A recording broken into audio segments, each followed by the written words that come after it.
Et si notre planète était un être vivant? Et si elle était une entité biologique à elle toute seule?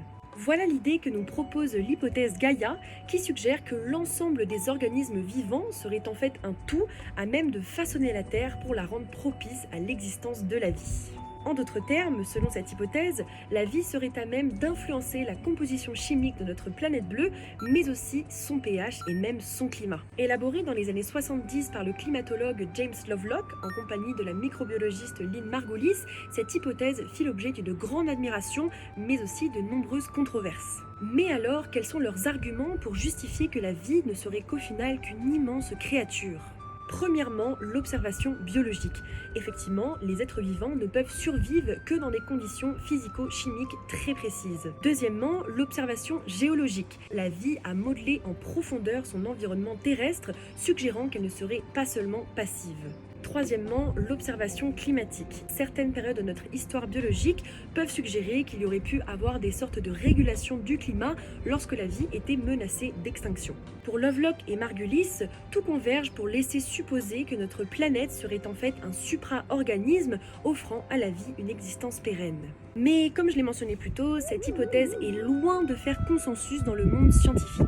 Les critiques à son égard ne sont pas tant dirigées sur son contenu, mais plutôt sur son élaboration qui va à l'encontre de la méthode scientifique traditionnelle. En effet, pour qu'une hypothèse soit jugée scientifique, elle se doit d'être réfutable pour qu'on puisse la tester. Mais comment tester l'hypothèse Gaïa?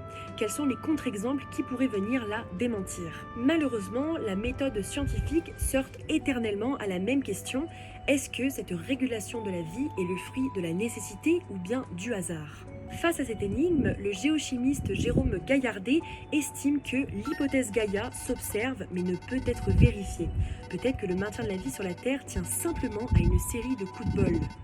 La réputation de l'hypothèse Gaïa s'est également vue dégradée dès lors qu'elle a franchi le seuil des croyances New Age.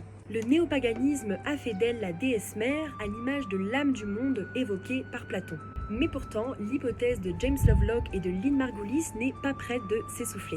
Dans son dernier ouvrage, Gaïa, Terre vivante, Sébastien Dutreuil, historien des sciences, souligne notamment l'influence de cette théorie dans notre compréhension biologique actuelle, mais aussi nous propose une réflexion philosophique sur la symbiose entre les êtres vivants. Au final, l'hypothèse Gaïa nous invite à penser que notre planète serait peut-être plus qu'un support inerte et que chaque créature jouerait son rôle dans le fragile équilibre de la vie. J'espère que vous aurez apprécié cette vidéo dans un cadre un peu différent de d'habitude. À la base, je voulais vous montrer la vue magnifique que j'ai juste devant moi, je vous la mettrai juste après, mais en termes de luminosité, c'est un peu bizarre, donc anyways.